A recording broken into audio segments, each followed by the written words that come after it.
Good evening, everybody. Welcome to episode 164. We have reached the end. Welcome to our season finale. And it's been a great season with every one of you. And we want to thank you guys so much, for your support and everything else. So what are we going to talk about, of course, on episode 164? I'm Garry Redmond.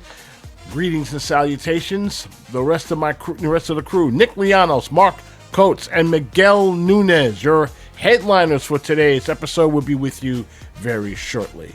So what are we going to be talking about this evening? We're going to have one last look of the victorious New York Red Bulls 2. They are the MLS Next Pro champions as they defeated Colorado Rapids 2. We're going to talk about that in a brief moment. Of course, there's lots of things that have been happening in the last 2 weeks since you and I have been together. Of course, we're going to bid adios to Carlos Coronel. He will not be re-signing with the New York Red Bulls. He'll be taking his talents elsewhere. We'll do a little bit of details about the deal that they tried to make in last minute, but at the end, Carlos felt that enough was enough and he'll move on. Plus, MLS have dropped the schedule change for the 2027 season. We're going to talk about that in length and why that's going to be much more important. One particular person on a panel, Miguel, he's satisfied. He is happy. I'm guessing he made it happen since he was the commissioner. But we'll talk about that in a second half. But, of course, Gotham FC, they're still playing. Yes, they are. They went down to Orlando and slapped the pride out of them in the beautiful city. So now this sets up the NWSL Championship between Gotham FC and their blood rivals, Washington Spirit FC, out in the Bay Area. So it'll be the Empire versus the District.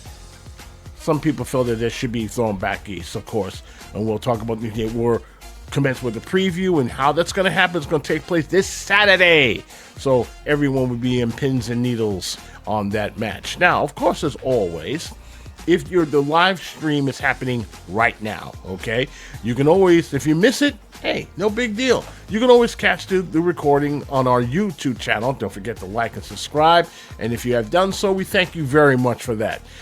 X, of course, it'll be on there for a couple of days, but you can actually catch if you happen to have X, formerly of Twitter. And finally, our home since the very beginning, and will continue to do so, Spotify.com. All of our episodes will be uploaded on Wednesday morning. Practically will take place on midnight. So we're looking, and if you have any questions, comments about the podcast and anything about that, please feel free to drop us an email, rbdgthepodcast@gmail.com. That is rbdgthepodcast, one word, @gmail.com. So here we are at our final episode of 2025. And, of course, to kick things off, let me bring you, of course, your hosts of the show, Nick Lianos, Mark Coates, and the one and only Casa de Nunez in Jersey, Miguel Nunez. Been a while, bud. How you been? Was that me? Yeah, how you been, man? Yeah, I'm all right now. I got sick, and then I was coughing for like a month. But it seems like I'm back to normal now. Oh, yeah. And, I got to let everybody on a secret. Go I was ahead. working behind the scenes with the Soccer Don to get the schedule changed finally. Okay, I can reveal it all now. Okay, thank you very We are going to talk about that in length in the course of our first. But first things first. Of course. Well. Garry, go ahead. Come on, you Gunners. Thank you. You're not wearing the shirt. It don't count. You're not wearing the shirt. You're not wearing the shirt. So you can't say, Mark, you know what I'm talking about, bro. Of course I know what you're talking about. 1-0. Park the bus. The rest of the season, baby. It's international, fellas. Come on. Give us Arsenal. Own goals of somebody's butt. Every game, I'll take it. I would take that every Saturday. Good evening, Tom. Good evening, Lisa. It's good to see you again, Matthew. What's going on, my man? Of course, we're glad to have you aboard with us. A disclaimer: we were hoping to have Mark the Grand Prix with us tonight. Due to scheduling conflicts, he couldn't make it. So we will hope to have him in our season opener in 2026. The invite is still out there. But Gary, go ahead. Realistically, Here it comes. Go ahead. No. Realistically, Mr. Grand Prix was going to come in here to talk about what? The new concessions company at Red Bull Arena? Come on, man. We want to hear about the important stuff, the on-the-field product. Well, actually, my questions to him was going to prefer that. Okay. Yeah. You forgot the rule here, Miguel. I know you're one of the OGs here, but what is the one thing we never do on this show? We absolutely, positively never do on this show. Go ahead. Say it for everyone out there to hear. Go ahead. What is the number one thing we never do on this show? We don't lie, Gary. We don't lie. No, we don't sugarcoat nothing. Okay? We don't get it wrong. We're about as subtle. When we ask our guests questions, we're about as subtle as a kick in the balls. That's basically it. Yeah, that's what I do, but that's what I mean. You know what? We don't hold back. And one of the reasons why we don't hold back for the last 5 years is because, well, our group members demand it. So we don't have a choice here. So that's enough about that. But what are we going to say, Gary? Mr. Grand Prix, why can't you get us the better players than Red Bull 2 players coming up? Unfortunately, okay, go ahead. Unfortunately, not his department. Well, that's what I'm saying, Gary. Why don't we get somebody whose department that is? Well, okay? When we have a moment to speak with Julian de Guzman, we will. So have him on. We will. Listen, we will.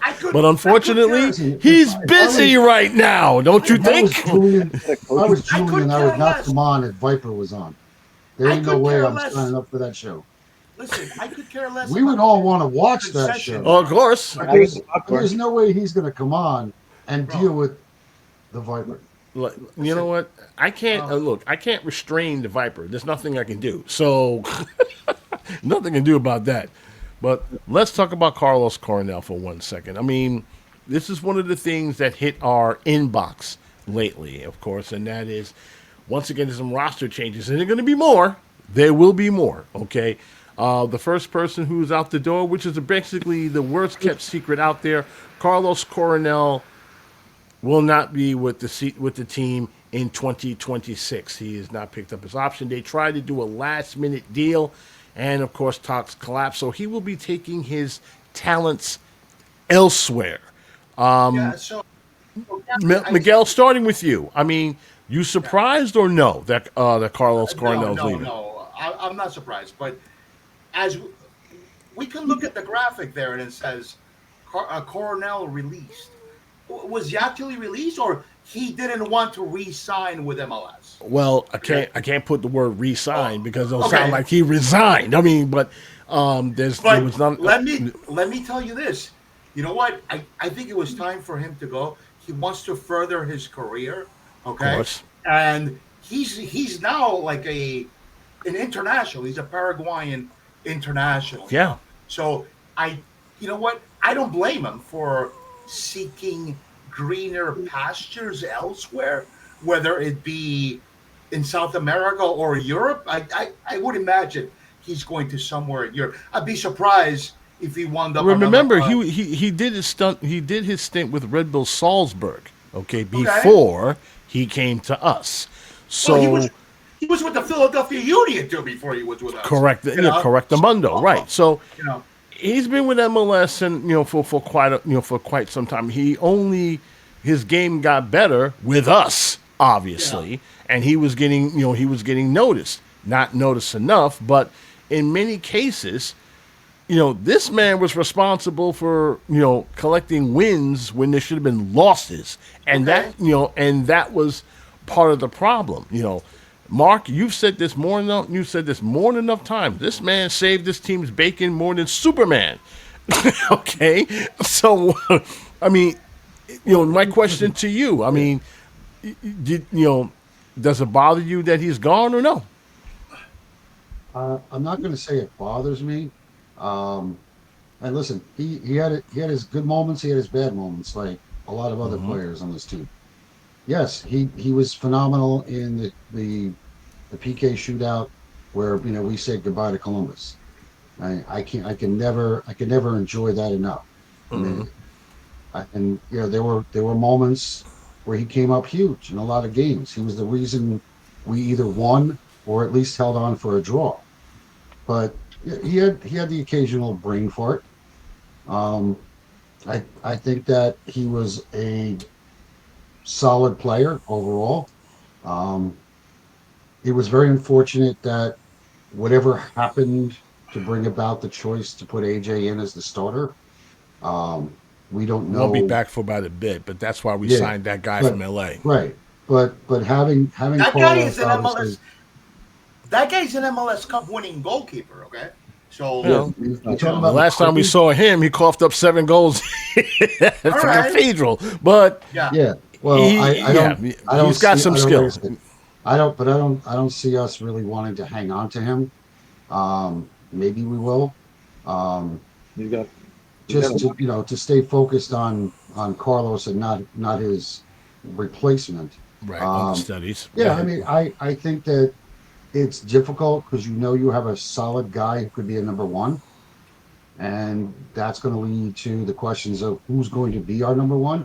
Because as you said, AJ's not going to be ready come March or April.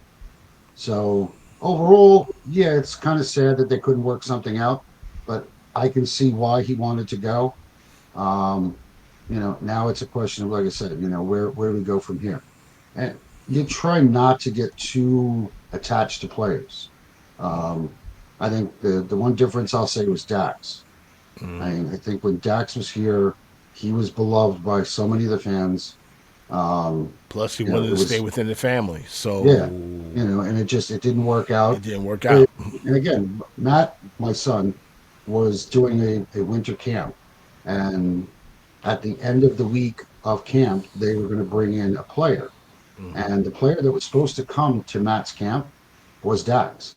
Unfortunately, the Wednesday before, which was the day he was released, or sent to Chicago. So it was like, he was Matt wore number 6 for 2 years, because he loved Dax, and then he switched to 11, and it was like, then he's gone. So I'm not gonna shed a tear over seeing Carlos leave, but it does present a lot of problems for our team moving forward. Go ahead, Miguel. As an aside, I will say that my son did a camp a bunch of years ago, and a player came in. I as a matter of fact, I think it was when it was scheduled, it was a Red Bull player coming in. Okay, but a few weeks later, after Di Rosario got traded, he was coming to my kid's camp in Newark. Okay, so there you go. As a DC United player. Thank you very much. Nick, your thoughts? The 2024 run that we have was basically on Carlos's back. He was the one that stood on his head during that run. He was a very good player for our team. Should he be moving forward for his career? Probably. I think he's done enough here to show that he's a number one. He should have been. I thought he was playing for the level that he should be starting for his national team for Paraguay. I don't know how that didn't happen for a time being. But listen, are we going to be holding? I think as Belichick says it right, at least to move on to the guy. It's better to move off a guy a year too early than a year too late. I have no problem with moving off of him if he wants to better his career. Right. I like what he did with us. Everybody's gonna be thanking him for that run when he comes back, if he ever comes back. Hey, also one more thing, Garry. Go ahead. in regards to Coronel going elsewhere now, might it have something to do with you got to get on a better team than the Rebels to like be good with your national team? I don't know. Okay. Well, what do you think?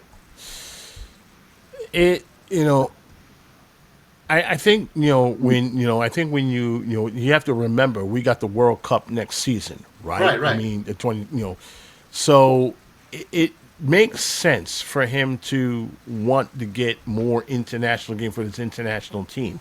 So I don't have a problem with that, whatsoever. The thing that kind of that bothers me is that once again, some people will complain that we can't seem to hold on to our players, even the ones that we like. But this is a business, and for the most part, many of these players, unfortunately, they are hired guns, and if they see a better opportunity elsewhere, unless you're going to put a big bag of money in front of them, they're not going to stick around. Okay. And more importantly, I hear folks, you all hear it, guys in the group, they complain about why can't we just simply keep these guys around? MLS is the top league. MLS is not the top league you think it is. Okay. Obviously, there are better leagues with better competition and better players in the world of soccer. Excuse me. Actually say that? They wonder why we can't hold on to these guys for an extended long time.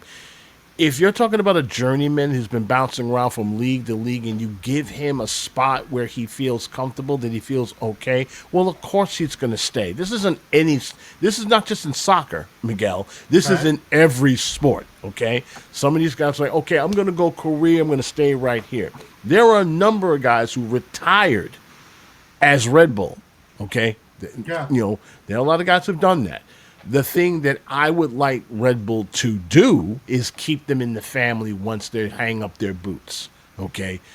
Make it about Metro. But that's just me. But when I see another player moved on or traded or anything, that's business. It should never be personal. Unfortunately, for some fans, it is personal.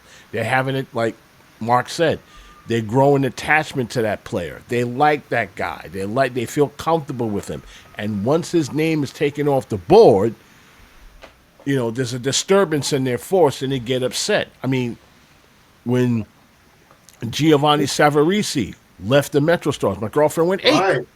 Right. Okay, that was her favorite player.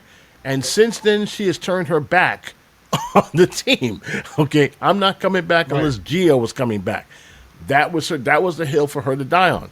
Do I bother about it? No, but it leads to where it is right now. So now we got a couple of young guns who are looking to step up. Is AJ ready? Well, we have to wait until he's 100% healed. We got this guy from LA.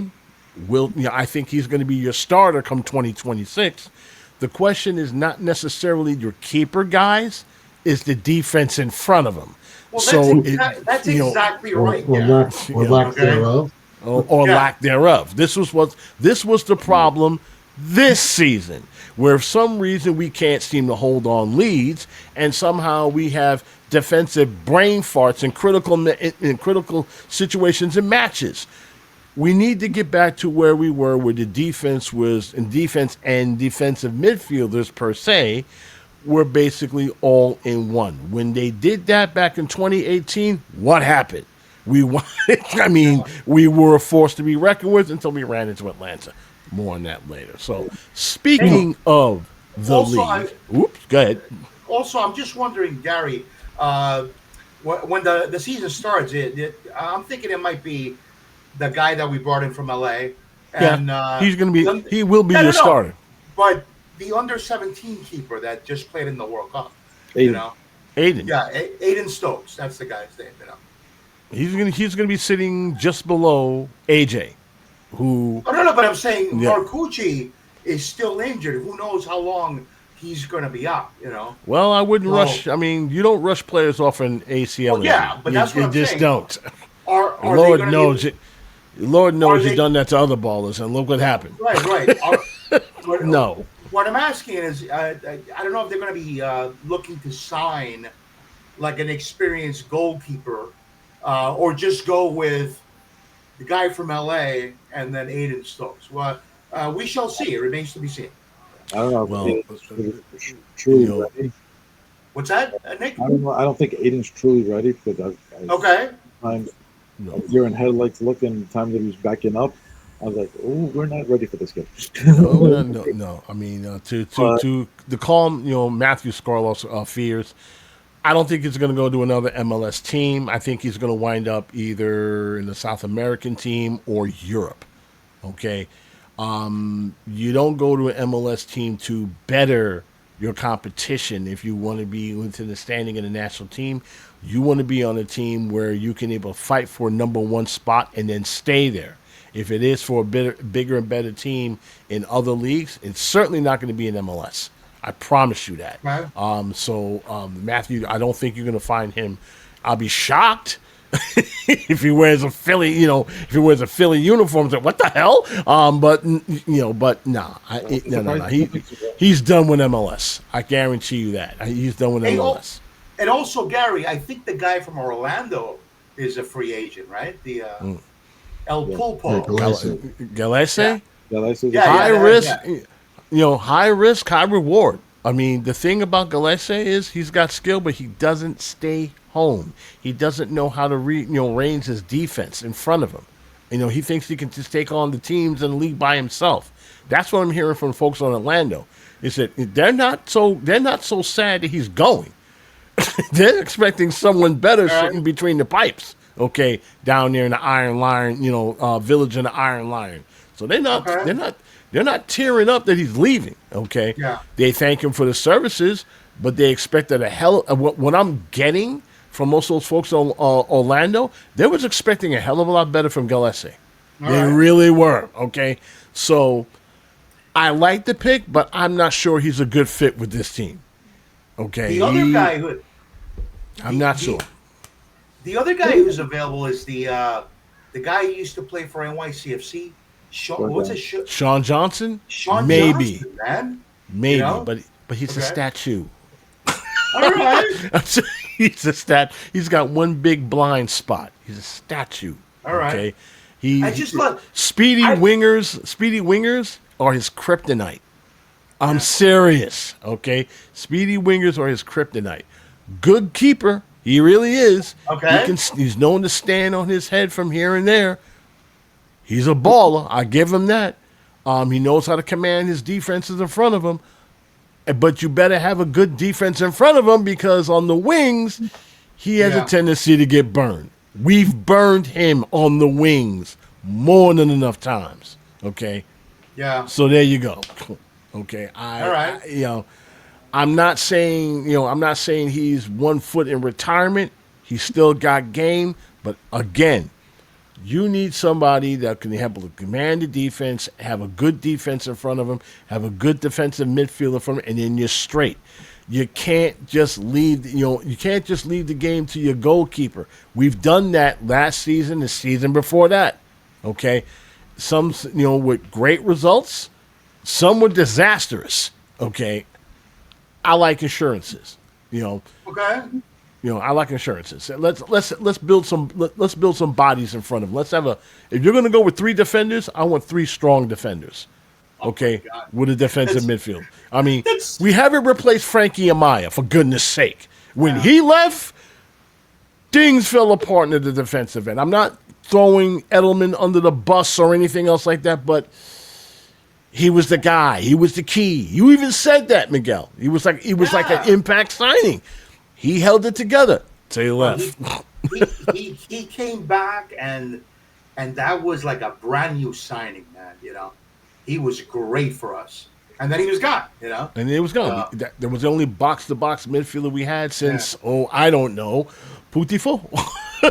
I mean, El Putifo. He gone. Okay, so that takes care of that. Our next MLS dropped something in our inbox. Okay, schedule change, something that you have been clamoring for, Miguel. You wanted a Well, I've been clamoring. you wanted a fall to spring schedule. Well, here we are. Listen, Garry. Truthfully, I've been clamoring for a lot of things, bro. Okay. No playoffs. That's true. No True. playoffs. True. You have. Promotion, relegation. Well, maybe that's next. And the schedule change. Okay, it just makes sense. Okay, so what it is, I'm going to tell you something. It might not make a lot of difference for our team because our franchise, those guys just want to go on the cheap. They want to bring up Red Bull 2 players, which is fine, but then they're starting a whole bunch of them, and then they want to bring in these like most of the time it's like these no-name guys. Well, no, not never according to the heard of. According to yeah, according to not according to the head of sport. He wants things to change a little bit. He with Red Bull 2. We've heard that before. Yeah, we know. I mean, we've heard that before. What have I always said? It's not going to change. What have I always said, guys? Right? Show me.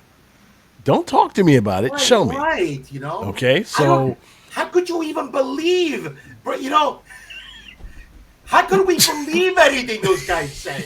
Come on, Garry. I mean, I'm staring. You had. Right. I mean, I'm staring you in the face, and you're telling me that I believe in this stuff. I'm like, we've heard this before. Let's see it. What it is with the schedule change regarding how the rest of MLS is concerned. Okay, everything is going to be aligned now. A lot of teams would not give up a bunch of players that they would sell like the next summer because they were midway through their season. Okay, this is how it's going to benefit a lot of MLS teams, and the owners know this. Okay, also in regards to the international windows, everything is going to be aligned now. A lot of times you'd have these MLS games going on when a bunch of players playing in MLS are playing some international, like friendly. What I want MLS to do is respect the international calendar. That's what I want them to do. Just like every other league in the world. To your point, let me explain for those who haven't received the memo. This is how it's going down right now for Major League. Basically, it's a competition schedule change. So here's how it is. Starting in 2027. Instead of starting in February, well, we're going to start in July. It's going to run through August, September, October, November, mid-December. So if this is the season 2027 right now, we'd still be playing right now. They're going to take a break. Then we go right back to early February and then right into May where the MLS Cup will happen. Now, couple of things here, folks. Most of the most important games are going to be happening in the spring, okay, instead of waiting all the way to the fall and the winter. Then you got an international break. Then you start over again. You got another international break. That stuff and start. They're going to go all the way through, which is basically going to be good for the league and for everything else.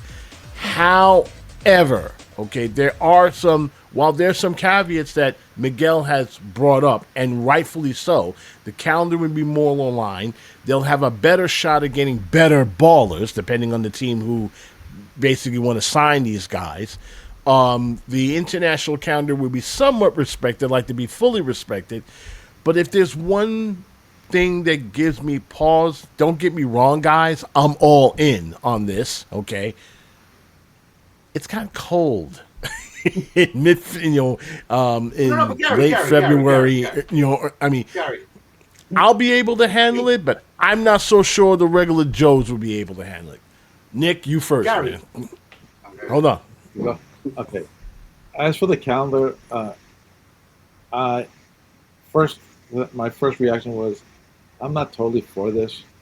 I think we're better for an entertainment standpoint, but the league is pushing to get more families and kids. It's not looking for the diehard. They want families and people into the game. In the winter, you're not going to get that. We are having Northeast is a brutal winter. Teams already pretty much put out a couple of statements saying that the league has already basically said that they're going to schedule the games accordingly, meaning, I guess, They're gonna have extended West Coast road trips. yeah. Which I'm never, I I'm don't know never in about that, favor of Let's man. all go to LA and play in LA. I'm never in favor of these things where you like what they've done with when stadiums are being redone and they haven't been open correctly, open in time, that they front loaded the away games, and then you have another team coming back, and then the same team has like 15 out of the next 18 at home, which I've never been a fan of. Are they going to do that? The same thing with the winter climate. Remember, at least 12 teams are in winter climates. So 12. Listen, at least 12. 12. MLS used to. Minnesota. Hold on, Miggy. Hold on, Miggy. Yeah. We got Minnesota, Real Salt Lake, Colorado, Chicago, every team in the Northeast. That's 8. That's 7 of them, and Toronto and Montreal. In Where Vancouver. winter comes and early. Seattle. Seattle's in bad. Seattle could get away with it. Yeah, Well, Seattle, they're all more Seattle will green. get is all right. All Seattle will get is rain, They get basically. rain. They don't get the snow. When they do get snow, it's a really And weird. even Colorado, it's not. I mean, even like they're not. Let's say in the really snow zone where the stadium is, but they're still subject to some level of cold and snow. Remember, we played them in April. We played Colorado Springs in what was it? Yeah. April and mid-May, Yeah. and it was snowing the day. They were that- digging. They just finished digging out the stadium just before kickoff. We saw buckets of snow out there. I'm So not- I mean, Real Salt Lake has broken out the Snow Bowl in late April. Yeah, So- I mean, who wants to see the Orange Bowl come out in remember the famous US game in the snow over there where we brought up the Red Bull. What about the I Canada just saw the team they just final. had? I just saw the final of the Canadian Premier League. Okay. Yeah, we Like saw a that. couple of weeks back. Yeah, that snow game in wherever it was, Utah, U.S. national team. That was like nothing in comparison to that. I mean, that was a game for sickos. I loved it. It was a game for sickos. Okay. That was like ridiculous. I mean, but We hey, had a sellout in Minnesota with the U.S. national team. It was -3 degrees. Dude, are we crazy to play these games in? hey, truth be told, out in Europe, they've had frozen pitches and stuff like that.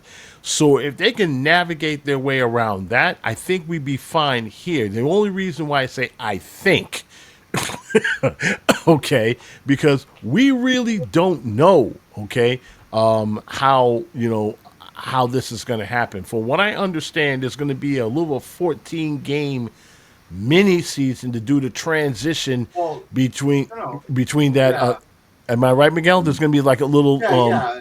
And I want to talk about that, Gary. Yeah, go ahead. Okay? Go ahead, man. This- Your turn. This could have been a chance for the league to try out the, like, I don't know, home and away, and let the first team that comes in first on points be champion.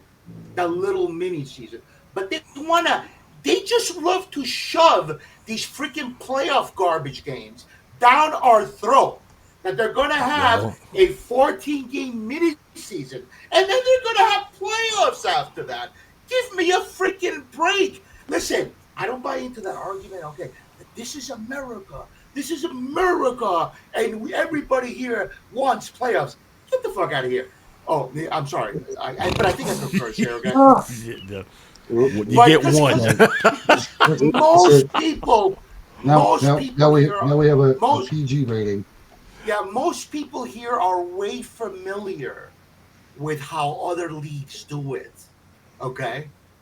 And that would have been like a perfect little season to try out the, single table first team wins. Okay? Now, let me get back to what we were talking about, with the weather, Like, okay, so MLS is playing MLS Cup because I went last year to LA. That was at the beginning of December. Okay, so theoretically, it's like a couple of weeks into December that they're going to play. That they're going to be playing some MLS games.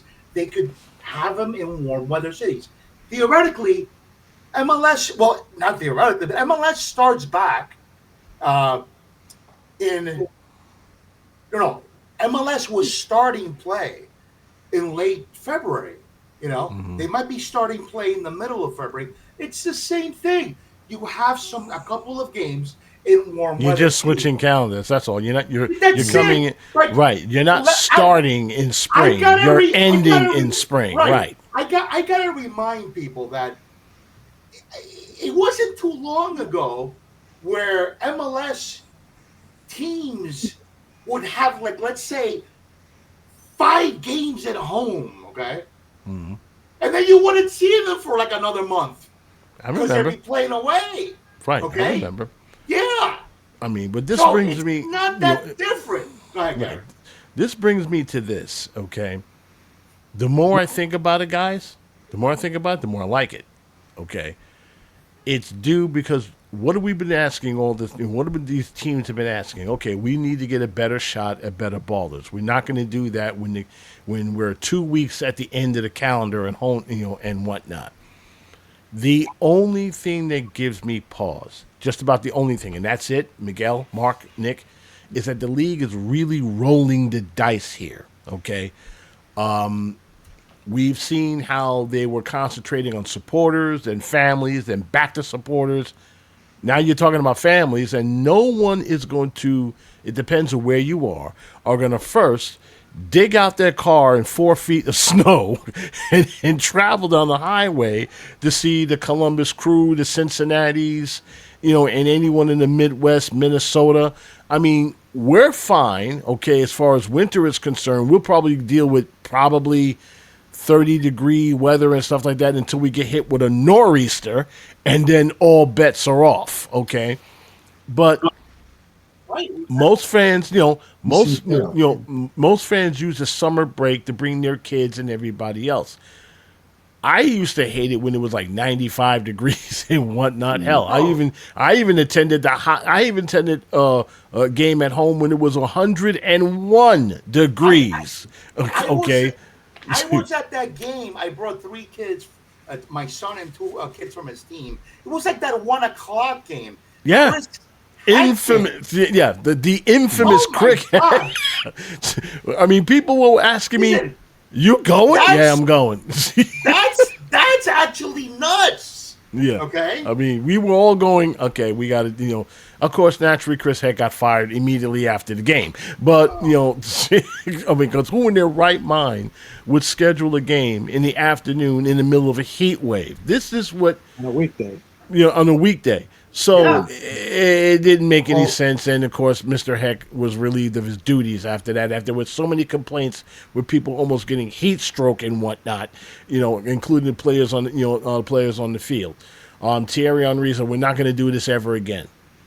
And he was so right. We're never going to do this ever again. We abused that man. Yeah. I feel so bad. I feel abused that man. One of the legends of Arsenal football, and we do this to him. I mean, this was just insane. But I like it. To put a cap on this, I like it. I do like it, Mark. I do like it, but I feel that they're rolling the dice here. Your thoughts before we move on to the next segment. It's a huge chance for the league to be taking, but I think, like Miguel and I have said, 30 years in, all right, everybody could talk about, we want a family friendly. There's still going to be families coming out to games. I agree. And I think it's a lot of fear mongering that's going on. The whole, you can't play in the cold. Yeah, there is going to be adjustments. I know that a couple of the cold weather teams, Minnesota was one, that put out a statement about the cold weather. And there was talk that the ownership was going to work something out to help these teams in the cold weather because they're going to see a reduced amount of fans in the stands. Yes, it's gonna happen. Don't expect sellouts. Yeah. Now here, we haven't had, and I want to say this, knock on a little wood because I don't want to shovel anything this winter if possible. But we've had winters where we've had next to no snow. True. We haven't had a really horrendous snow. But that doesn't mean we won't have one. Listen, I paid for my pickup truck in 1993. Right. That doesn't mean we're not supposed to have one. Was brutal. We had 17 days of snow that January in 93. My truck was paid for. I bought it in August. I paid for it in January. With all the plowing I did, I had enough money to just pay off the entire loan. So we haven't seen something like that in a long time. But I think overall, I think a lot of people are worried that there's, but everybody says the same thing. Who in God's name wants to go to Orlando in July? I don't want to go to Harrison in July. I mean, I've been to Orlando in July. It's not fun. Okay. Now, the one thing we haven't mentioned, which I think we can just throw in, I know we've got a whole bunch of other stuff to get to, the change that happened with Apple TV, with the deletion of MLS Season Pass. All right. That's a game changer.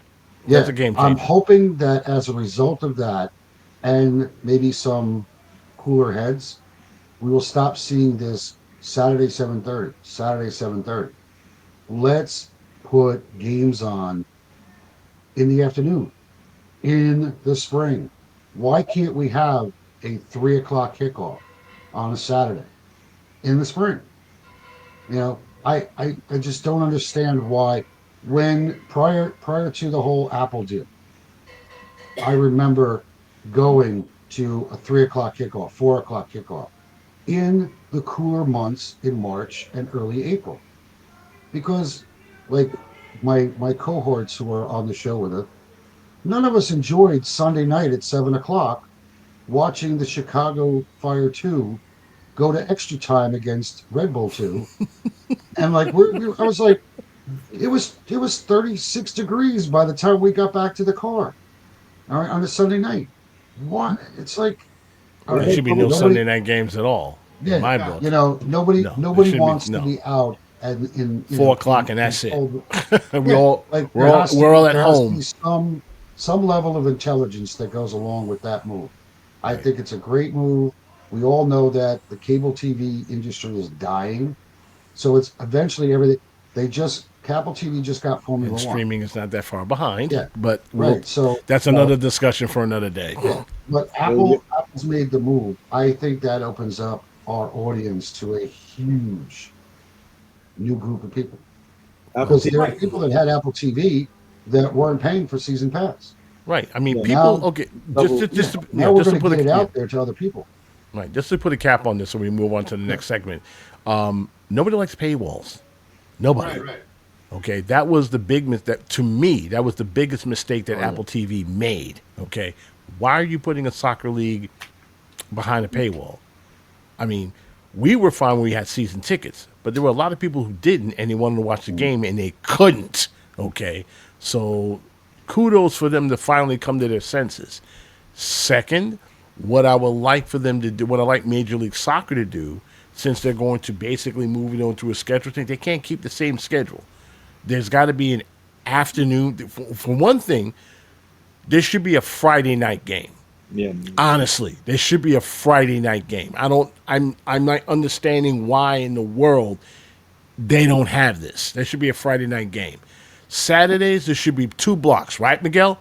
Afternoon, and you have a Saturday night game. Yeah. Your best teams, whoever the best thing, that's your Saturday night game. Okay?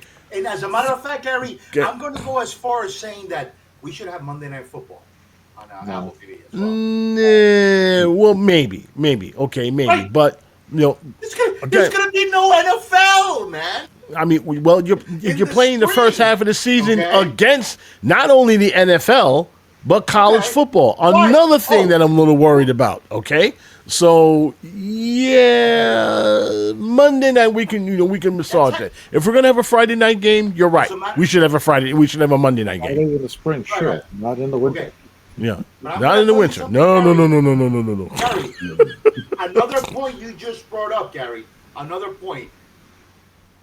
The second half of the season of MLS is not going to be up against the NFL. It's not going to be up against Major League Baseball. Technically, you will be right up until later on. No. That's like the start Okay, nobody pays attention until the end. Okay, so Okay, I'll give you that. But then there's the NBA. Hold on. But then you got the NBA playoffs, and then you got the NHL. You have the NBA and you have the NHL. Granted, the NBA is up there. The NHL not so much. Okay, and also, as you pointed out, college football, we're not going to be up against that. Okay, at the end. No, of the season. not too much. Not so around here. Those are the big three: college football, NFL, any place out west, down south. Right. Atlanta United's in trouble. You think Atlanta United is big enough to go up against, University of Georgia? That's what I'm saying. Over in Athens, Georgia's a religion. Are you kidding? No, I mean, move was done for scheduling purposes for stadiums like Atlanta, like Seattle. Yeah, that's what I like to see how that's going to happen. Charlotte, keep going. Charlotte, Atlanta, Seattle, and Foxborough, who still have NFL teams sharing the stadium with the soccer team. So you have that stupid visual that when we get during the winter, the football season, you're going to see lines. We're not going to have lines in the spring. Yeah, but that's the spring. But in the first half, you're going to see lines. I'm sorry. I used to go to Giant Stadium for all the. We know. I was there. I was there. Crappiest field of all time. I was there. All right, let's playing Yankee Stadium. It still looks bad. It looks bad. It looks like you're. All right, let's put it. All right, let's put it. That team is going to be opening up their stadium when? 2 more years. Next year, no, 2 years. Yeah. 27, along with Miami, and they're going to be finished with the renovations with FC Dallas a year and a half after that, last I checked. Of course, one of the reasons why we're still celebrating New York Red Bull 2, because they did pretty much was something that was a lot of fun. We were all in on it from the beginning on, how they were undefeated through the playoffs, and they won the championship, their second championship. The first, of course, as you remember, in 2016 versus, and we were all there, okay, 2016 versus Swope Park Rangers. Remember those guys? That was the case at Kansas City. Right, Sporting Kansas City. They were the crew, and then we had the celebration. At then was Red Bull Arena, and their championship banner is still sitting there, of course, at the campus. Come next season, they'll be joined with another banner, two of them, in fact, one winning the Eastern Conference Championship and, of course, the MLS Next Pro Championship. So in honor to them and their wonderful supporters, here is one last look at a night they will never forget. Fourth ever MLS Next Pro Cup. There is the whistle. We are underway tonight from Harrison, New Jersey. New York Red Bulls 2, the top team in the East, cutting it in and taking off the ball. Giop got tangled up there in midfield, but he's still going to win the foot race to this. Beats Colahuazo to it, trying to catch Kazi off his line. Trying to beat these Red Bulls for the first time ever. These teams have never met. Here's Nate Worth. Moves it ahead. Rolled Mitchell saved on the doorstep over the bar. To find the little pocket of space, it goes wide, and Rojas just finds this little slip ball in the little pocket there to Worth. Then finds it into Rolled Mitchell, and he just tries to take it quickly. There's not much backswing there. He's just trying to surprise Campanolo, and goal. Does a good job from staying behind it, but then just not able to get on top of it. But big chance, the expertise, and what that gives to the rest of the group. Here come the Red Bulls. Mina on the overlap. Mina cuts it back. Nate Worth saved off the line. Still loose and wide. The Red Bulls really knocking on the door the early going.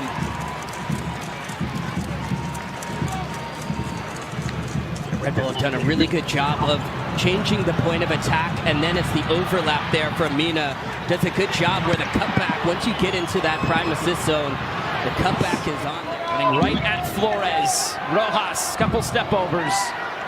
Already a full Costa Rican international, moves this off to the far side. Mina tries to go for goal.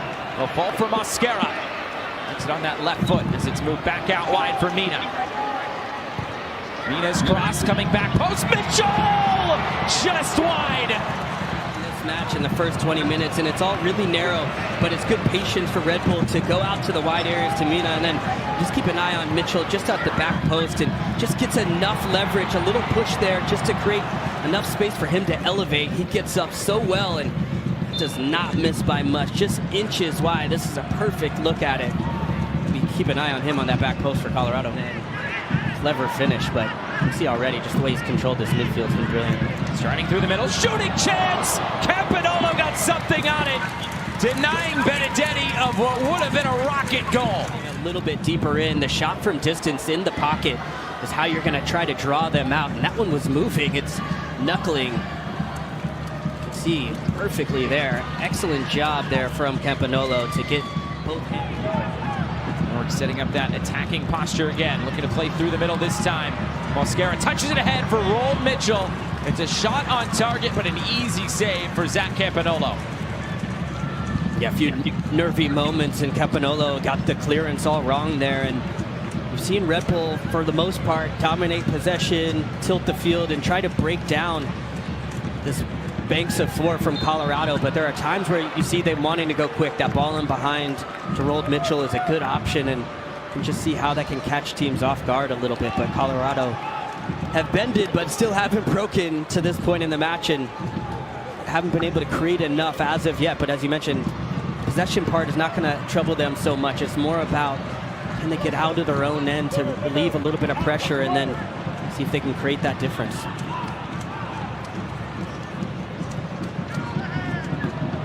Over the top and down the line, Flores just is able to keep that in play. Here comes the cross, steered away, top of the area, and New York able to get it out very clean. Space was closed down though by Dauda Amadou. Down the line again for Cameron. Cameron cuts it back. Hossa. Options lining up in the middle. Stays in the midfield though for Colorado.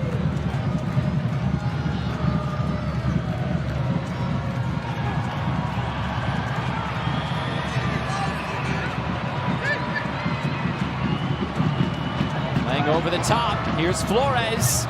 Flores looking to deliver in the middle. Up in the air. It's in!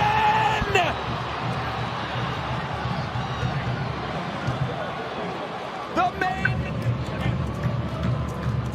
Harris, the long throw, good depth on it, into a good area, it's a second goal!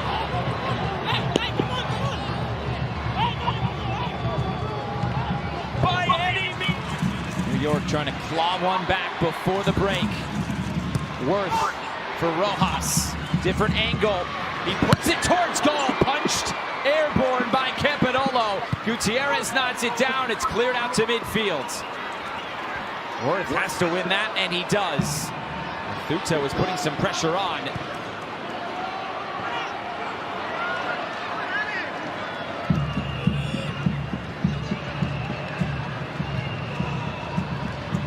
One more opportunity in this first half for whoever wants to take it. Worth is behind Rold Mitchell. He saw that space in behind. Here's Bassett.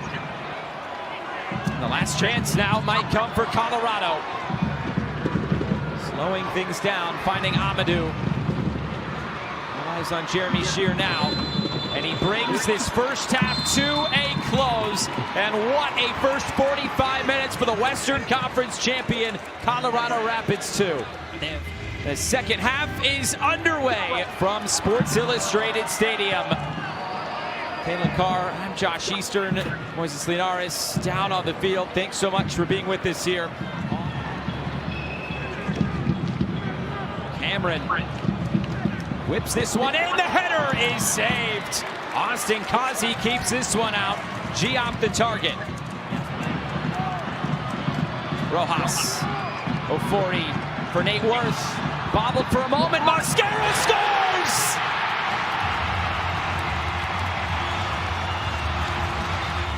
The Rebels! Through the middle, Benedetti. Chance here! 2-2!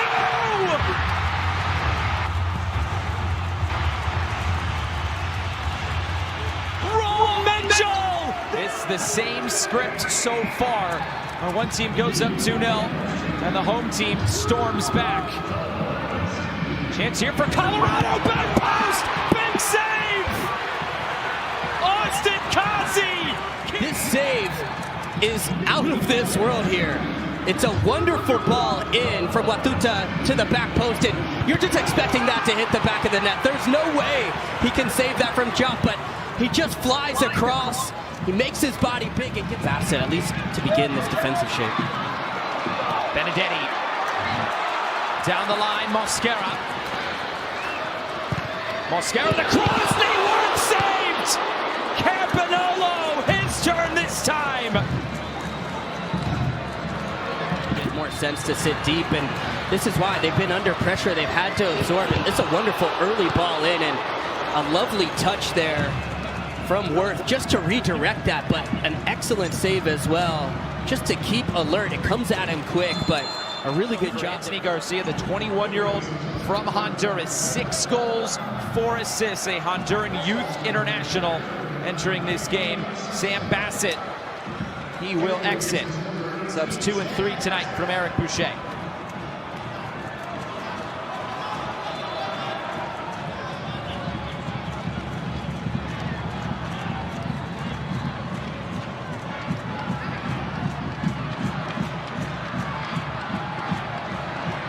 One back in a good area. Garcia coming forward. Garcia!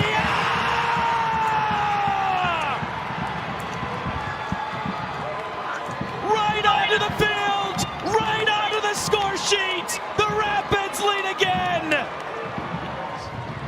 Good to hear from Eric Boucher as his team now leads in this game. Here's Mosquera. It may not be for long! Going down his knee. Worth penalty! Late arriving run into the box. It's intricate passing patterns and really good run in there from Worth. A pressure-packed moment in MLS Next Pro Cup. Mosquera scores! 3-3! What a game!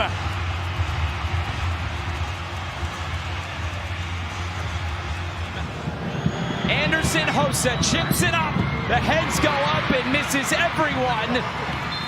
And for the first time ever in MLS Next Pro Cup, we will go to extra time. The belief that this could finish in their favor if they stick to the plan. Back to you. Here we go. Extra time is underway tonight in MLS Next Pro Cup 2025. Kalen Carr, Moises Linares down on the field. I'm Josh Eastern. Thanks so much for joining us here on Apple TV. Final ball, that final pass, it's just a little bit missing. First 15 minutes in the books. 15 more minutes. So much pressure could be put on these goalkeepers in about 15 minutes with those subs. There is the whistle, and we are underway for 15 more minutes tonight. Second period of extra time in MLS Next Pro Cup.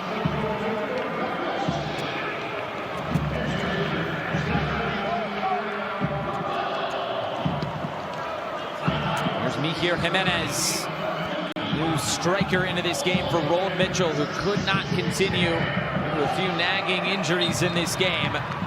Jimenez with the foul here, a free kick to Colorado. Ofori, Rojas. Rojas gets it back from Mehmeti.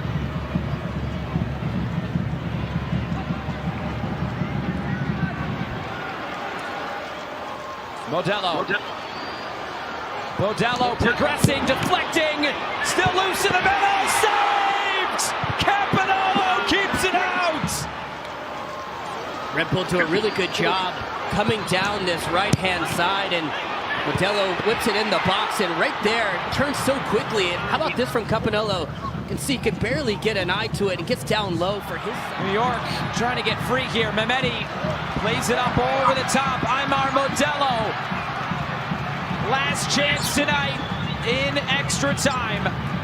Modelo weaving. Modelo trying to slip it through. Nothing on. That is it. 120 minutes gone. Nothing to split Colorado and New York. The focus shifts to 12 yards out. We're off to penalties. Here we go with the shootout. Anderson Hossa, slow run up. It's off the post. It stays out. Advantage Red Bulls.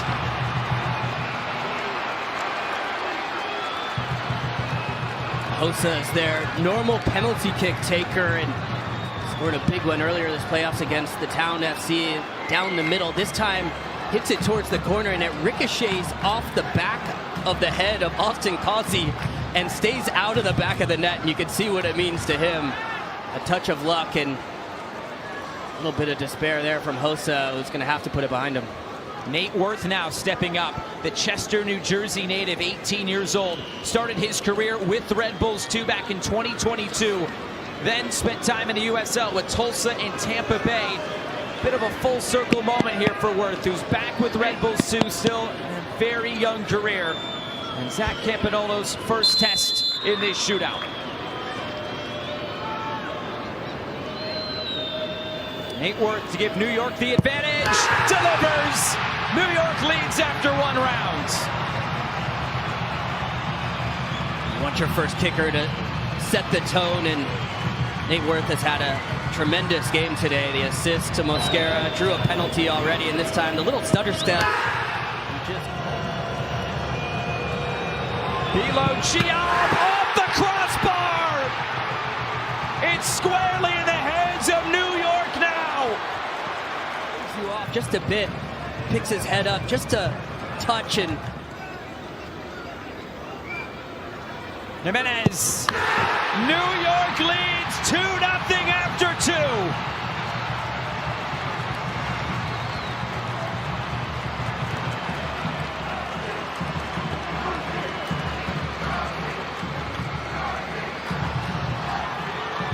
In the second half. Marauding run up here for Garcia, and he puts one away.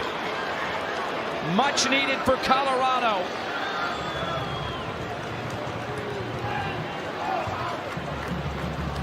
Garcia doesn't need long to get comfortable and stepped in this match, and his first touch put it in the back of the net here. You can see the confidence with the laces just to pick his corner and strike through it. Excellent technique and a big sigh of relief for Colorado. Andy Rojas scores! New York is right there with one hand on the trophy.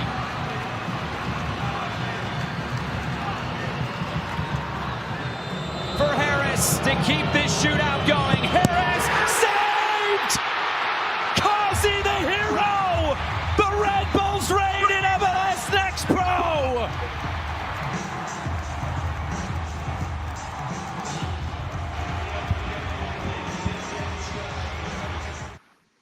And of course, as you all can see, basically the final score, and I'm sure that everyone is basically right now, the final score 3-3.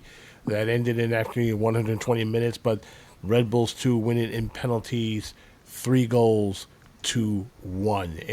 I mean, what a season these guys had, okay?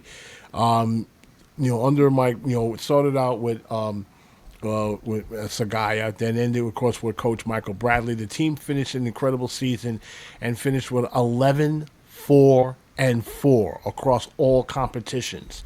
They showed grit, pure Red Bull energy. Winning the cup was not easy, but they also broke the season. A record-breaking 9,095 fans filled Sports Illustrated, basically the lower bowl, which was the largest attendance in MLS Next Pro Cup history. Red Bull 2 netted 15 goals in the 2025 postseason, more than any other team this year, and with a 13-1. They only lost one time, one at home, 13-1 at 4 at the campus. They closed out the season with the best home record in franchise history. What a season for the Young Guns. Guys, sum it up in just one word, how incredible these kids, pulled it off. Nick, you first. What a great season from top to bottom. These kids went from an all-out attack, scoring at will with no defense, I to was asking for one word. don't have a good word. This was it was a great season. Awesome. Yep, that's awesome. Miguel, I mean, you've watched many games with these kids. Wrap it up in one word, man. This was just your word, man. Sensational, Garry. Okay, I gotta tell you, I went to see several of these games thanks to Mark, as a matter of fact, and we went to. Nick showed up to several of those, and we had just a great time. We go to the TikTok diner either before or after the game, and we just had a great time. Okay, and as a matter hanging of out fact, with you guys, hanging out with you guys with playoffs was fun. It was a lot of fun.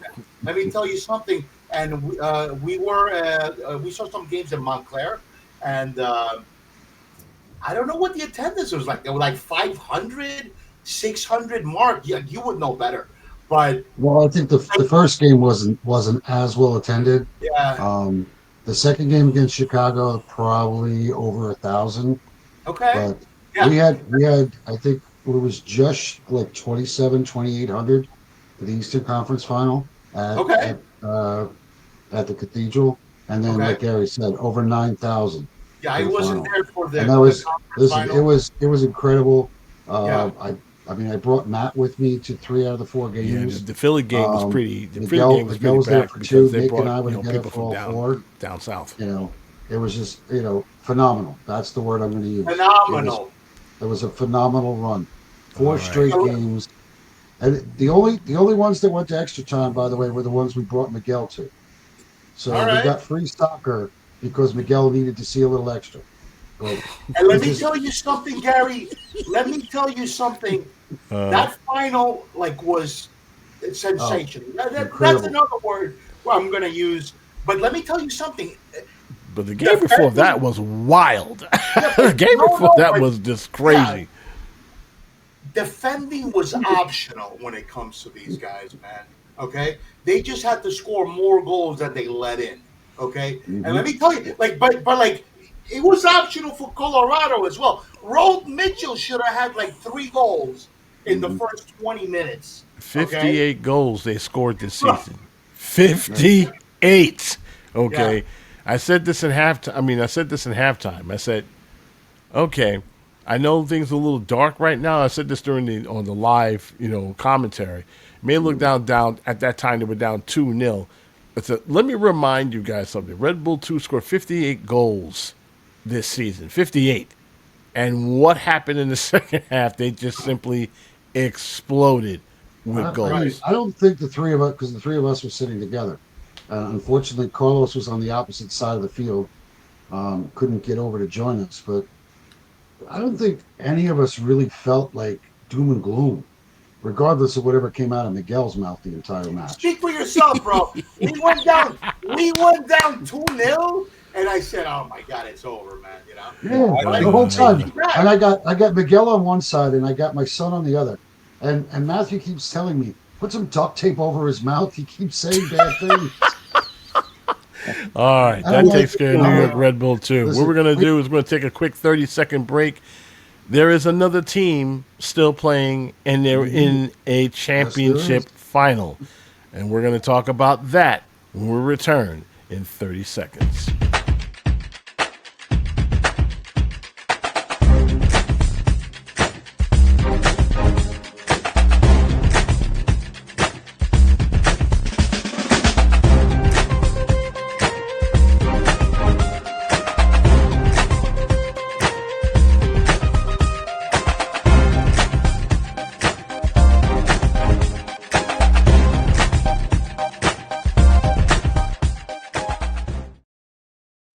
Gotham FC, the Badgies. They've had, we were, excited that they made the playoffs. They had a chance. Let me just explain what happened.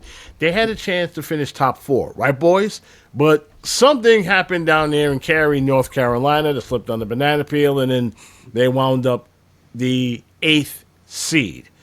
The team that they were playing to get into playoffs, they got knocked out, of course, by Racing Louisville. So in order for them to get to to the championship game, they have to play not one but 2 road games. First up, they had to take on the number 1 seed in the league, Kansas City Current.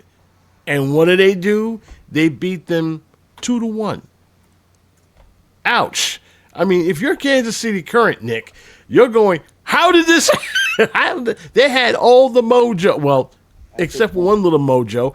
They kicked off the game at 11 o'clock in the morning. I mean, I don't understand that. I'm sure they're right now, those folks down there are peeved about that. Yeah, I had to wake up at 11 o'clock in the morning to see this, but that's exactly what happened. I mean, I don't understand why starting a playoff game so early in the morning.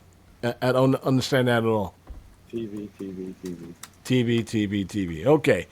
The next, on their next trick, they had to take on Orlando Pride, the defending NWSL champions, okay? Marta and all those wonderful South American girls doing the samba all the way up to the, basically, up to the second seed. And in the 90th minute, I'll let the video tell the tale of what happened down there in Orlando. 8 in the 10, because Judy Doyle's doing a really good job at stretching the line, and Marta doing what Marta done last week against the Seattle Reign. I mean, I love this back line. The changes made in it last week with Bruninia coming back in and Lily Real on that left-hand side, and I think the 3, Jaden Howe had an incredible performance last week positionally, and Esther. And they are getting ready for kickoff here at Inter&Co Stadium in Orlando. Let's love the game. It's a semifinal from Orlando. She's been incredible as well. What a move that has been from her from the North Carolina Courage.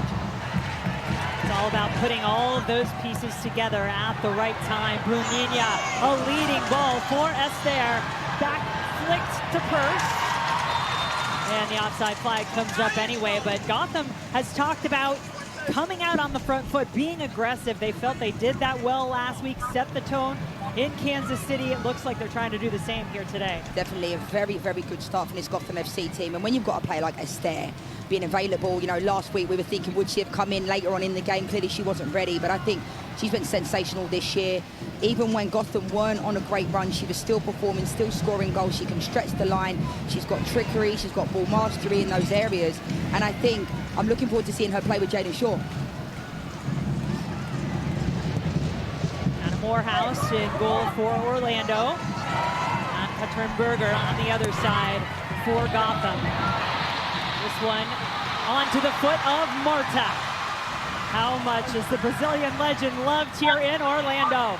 Keeps it on the ground in front of the goal, and that sneaks by the post. Goodness gracious, Orlando. McCutcheon, they touched upon this, the fact that Hayley McCutcheon will be joining in the attack a lot. Lovely little ball, and to be fair, Jess Carter's one of the best 1v1 defenders in the league, and Marta just does incredible here. Jess Carter has to let her go. She brings her down. It's a penalty, and it was a really good run from Avaye in that moment to the front post. Marta tried to pick her out, and it was a decent stop in the end. The match, Orlando ready to take it.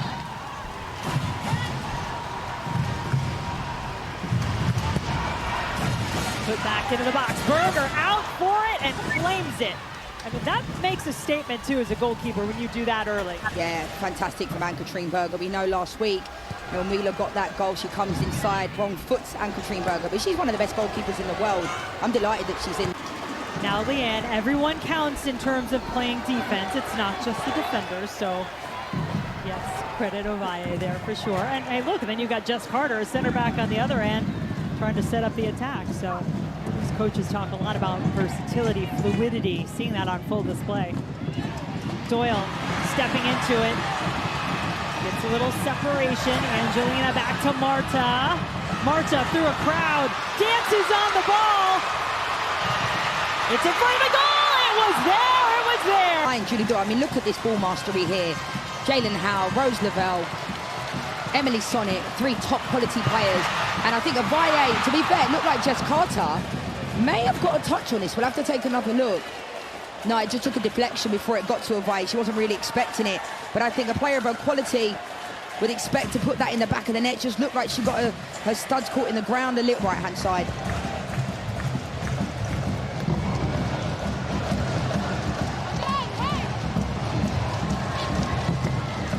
Carter. You're right, that front three is not seeing a lot of the ball for Gotham. Marta.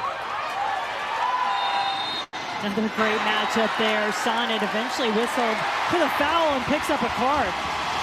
And now, you know, Emily Sonnet now will have to kind of, look, I mean, it's a foul, but I don't think that's a booking. It's a fantastic position for the Orlando Pride to be able to whip one in again.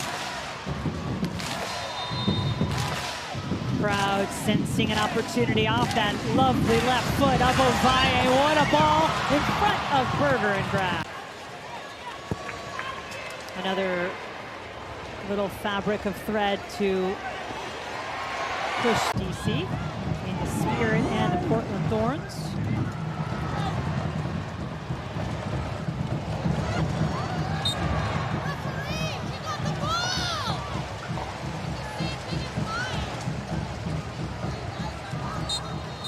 Score is even, Leanne. It has felt pretty even so far. Yeah, I think this game's gone as expected, to be honest. I think both teams have been well competitive.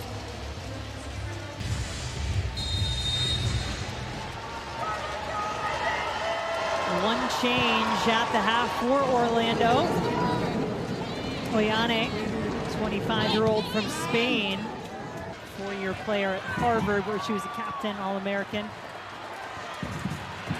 Few starts in a row, now comes on trying to make a difference, but it is Orlando on the attack. That shot too high, too strong, not quite right. And a couple of looks. Simone Charlie's been excellent since coming into this game, been active, been on the ball. I think Freeman does a relatively decent job here. Edge of the box.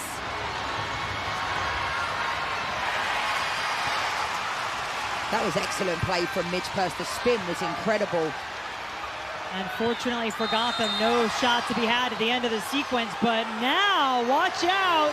Rose Lavelle is fouled, and this is prime set-piece territory for Gotham. This is a great opportunity. This all comes down to decision-making. Looks like Rose Lavelle's going to take it with the left foot, in-swinger.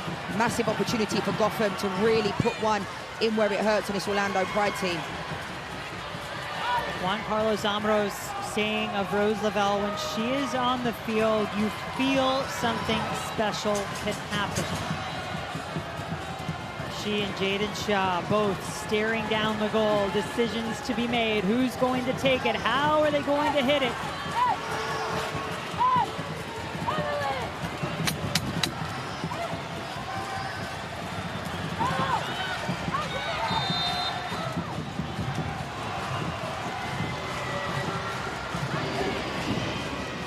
Everyone awaiting the decision. Shaw, Lavelle, Gotham. What a chance. It is Shaw putting it right on goal, and it's in! Gotham scores!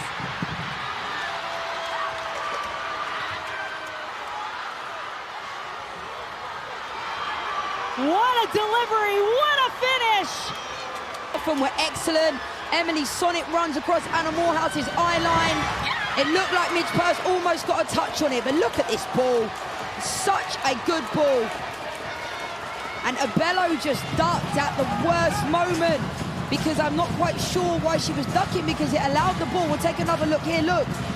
And then just ducks in that moment. Emily Sonnet's right in the eye line. And again, Jaden Shaw comes up when it really matters. I mean, there's going to be a couple of minutes added on, Jen, based upon, you know, the ball and the stoppages. And we saw Anne-Catherine Berger go. Pride team that is looking to defend their title, puts it into the box, and it's saved by Berger! Oh my! That may be a championship-winning save by Berger. I've seen this season and beyond. It's such a great ball in from Marta, but look at this save from Anne-Catherine Berger. We'll take another look at it. Look at that. Berger, you best believe this Gotham team is headed back to the championship. They get the big save. They get the late goal. Do you know what? Football can be so cruel at times, Jen. Orlando Pride, I felt dominated. Well, of course, as you all saw, Jaden Shaw, ladies and gentlemen, with the free kick of the season. I mean, I mean, How about Garry, the Gotham goalkeeper with the Burger. The year. I mean, that's what I said. That's exactly that, Miguel. I was like, whoa. I mean, that ball was dipping underneath the bar only to be intercepted by her fist. And that was the only thing that kept it out. I mean, but if you're Nick, if you are Orlando, I mean, that free kick you gave away, ooh, that's going to burn during the offseason. That's going to so burn. Mark, you first, man. Listen, no, we saw Gotham all season long. They're a solid defensive team. Of the playoff teams, 25 goals allowed for the season in 26 games. And they didn't seem to be able to score when they needed to score. Seems like that's a problem with all the tenants at the Cathedral. You know, that scoring is, few and far between. But the problem with the Women's League this year, aside from Kansas City, I mean, you have teams separated by 8 points, 7 teams separated by 8 points. Every one of the teams, 2 through 8, were solid teams. Right. They just closely, it was closely contended this season. Yeah. That's why, going into decision day for the ladies, they had a shot at 4th and ended up 8. So I'm not surprised one loss that they're still there. So that was a really, really just nail biting game to watch. But yeah, that was the free kick of the year. And it was the save of the year, all within 3 minutes. So, second time in 3 years, they're going to the final. Yep. I like their chances. I mean, they do. Because, I'm not allowed to say the word that Miguel used earlier, but it's usually the word we use before DC. Mm-hmm. So, same thing for the Spirit. Nobody wants to see them win. I want to see our girls come home with another trophy. To your point, Mark, both appearances have come as the lowest seed of the playoffs, number 6 in 2023 when they won their first, and now this year in 2025 they were the 8th seed. They are the 8th seed and the lowest seed ever to advance to the NWSL Championship. The club extended its league record with a 4th road win. The win marked their 6th playoff victory for head coach Juan Carlos Omoros. They want to sign this guy up for the New York Red Bulls. Nah, he stay right there. He's setting a new league record. Midfielder Jaden Shaw, that's Jaedyn for those who can for spelling, scored the latest regulation game winner in the semifinal league history, 96th minute. Okay, she has been involved in all 3 Gotham playoff goals in the 2025 postseason. 2 goals, 1 assist, Miguel. She's closely become the MVP. She also tied the club record for combined playoff goals and assists with 3. Okay, Gotham recorded its 12th clean-sheeted season. Only the Kansas City Current had 16. They had more in 2025. Gotham improved to 9-1-4 when scoring the opening goal in NWSL play this season, 7-0-3 when scoring first on the road. So that's something you need to keep an eye on. They score first. They got a long way, to go there. They're now, Brunhilde extended her club record for playoff appearances 7. She's now 2nd in club history, 515 playoff minutes. Midge Purge is now 1st in Gotham history, 559 career playoff minutes. Person Esther Gonzalez. That's the thing. They were doing this, guys, without Esther Gonzalez, their top gun. Okay? She hasn't hit the score sheet in any of these matches, and the ladies are getting it done. She's due to break out. And woe be the team they're going to be facing. So it's going to be D.C. and New York again. Well, New York/New Jersey/New York. Guys, before we wrap this up, you like their chances for the final, or where is the final? It will take place at PayPal Park. PayPal Park in San Jose, home of the Bay FC ladies football team. That's this Saturday. This Saturday. Oh my god. This Saturday. Oh. Yes, sir. We ain't got to wait long for the showdown. It'll take place this Saturday. So we're all going to be watching TV, want to see if Gotham can bring home yet another trophy. Remember, they are the reigning CONCACAF champs. Okay?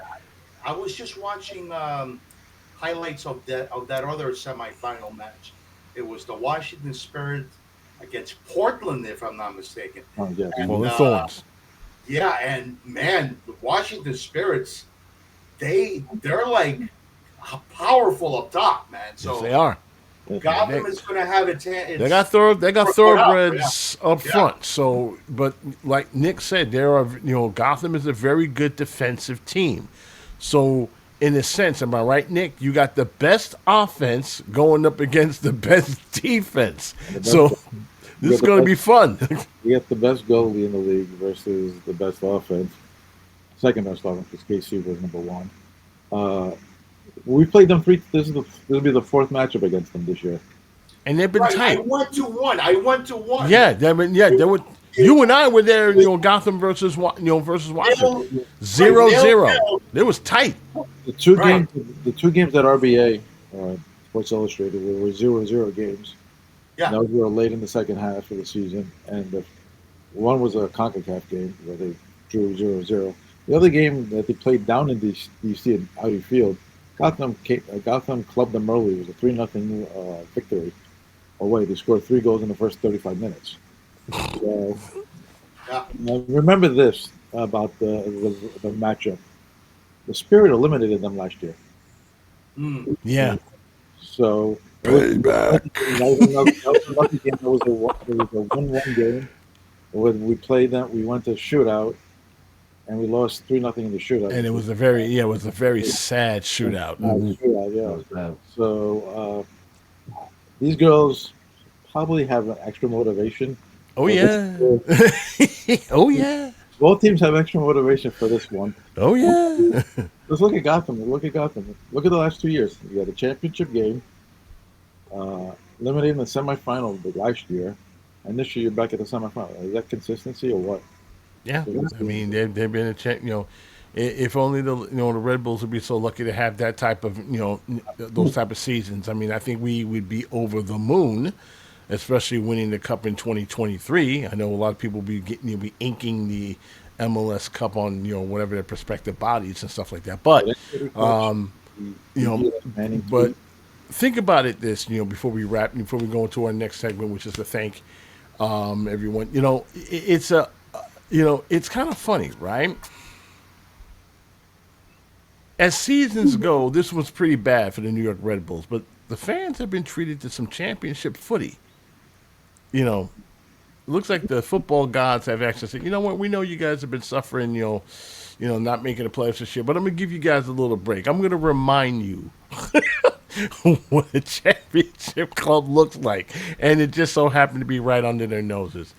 Miguel, that's got to be weird, right? Let me tell you, Garry, aye. Twice the 2 team has won the whole thing. Okay, come on. At a Red Bull Arena.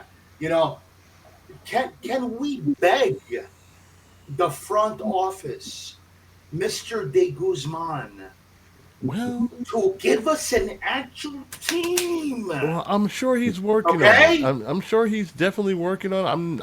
Okay. Everybody's working on it. Put it this way. It's on him to show, what he's got.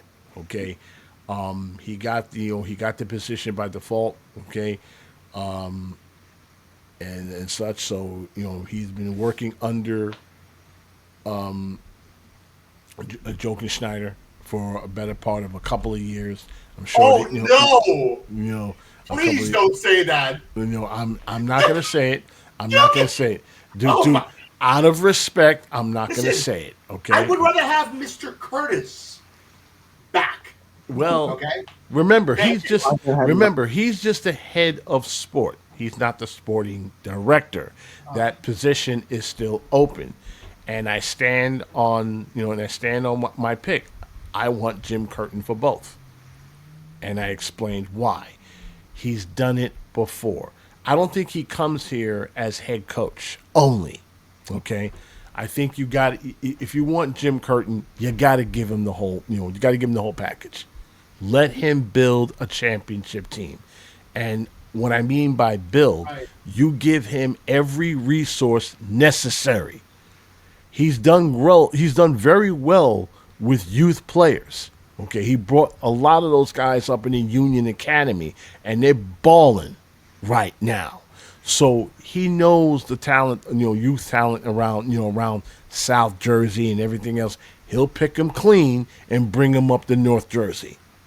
But you got it, and add veteran players around it, to spice it up a bit. If he can able to build a team, him and his, sporting director can able to build a team with no superstars, no big names, right? And they've been rocking for the last, the only time when they didn't make the playoffs, what happens then? They come back and win the Supporters' Shield, okay? They're just 2 wins away from winning the whole thing, okay? 2 wins. That's it. Personally, I don't want them to win because I will never hear the end of it from those clowns down south. We will never hear the end of it. But this is a time where forget safe picks. You got to go for it. You have an opportunity to do so. Please make the right choice. Even if you go with Bradley, I'm sure everyone's telling me, Garry, Bradley's going to, Michael Bradley's going to be your new head coach. Okay, fine. I can deal with it. But then you better be ready to tell the supporters, okay, and the fans that next level is next decade. It ain't next year. It ain't next 2 years. We're talking next decade. How long you willing to wait even more for a chance for championship glory? Garry, that's my question. Old. Garry, I'm getting old. I see the gray. Right, I got gray too. In case you're wondering, I got gray too. Please, listen. They got to win now. Okay, Garry. Now. That's my point. Okay, it ain't about what we're gonna do. This is gonna be another 5-year project. People ain't gonna ready to hear that. No, they want to win now.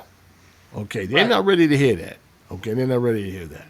Okay, and so, ladies and gentlemen, episode 164 and final episode of New York Red Bull Discussion Group, the podcast for 2025. This show started with a promise, and that was we were going to create and build on one of the best soccer broadcasts out there.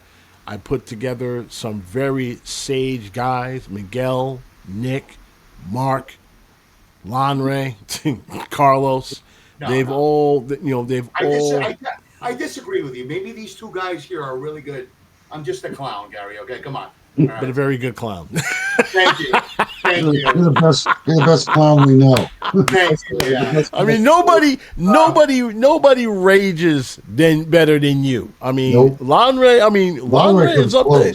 Lanre comes close, but you, man, you the OG. You come in with fire and force. And that is the reason why I love you like a brother, and that's the reason why you're on the team, man. You're the ace of the squad in that area, and that is the undisputed truth. To our members and our legends in the discussion group, thank you for hanging with us for the last 5 years. Year number 6 comes in February.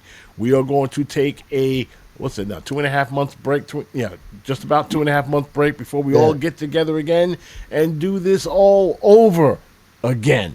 And we couldn't thank you guys very much for your support, and keep it coming. Keep pushing us. Keep, if you got any complaints, everything else, hey, we got an email address, NYRBDG thepodcast@gmail.com. Send them coming, because we always get those emails even long after the show signs off. We love to read them, especially tidbits and everything else. Anything you can push us to make us better overall, we welcome it. And we don't shy away of that whatsoever. So, until 2026, cool kids, for Nick Lianos, Mark Coates, Miguel Nunes, please don't eat that scarf. I'm Garry Redmond. Thank you so much for joining us. We will see you next year. happy Come on, you holidays. Gunners. Come on, you Gunners. Thank you. Happy holidays, Merry Christmas, Happy Kwanzaa.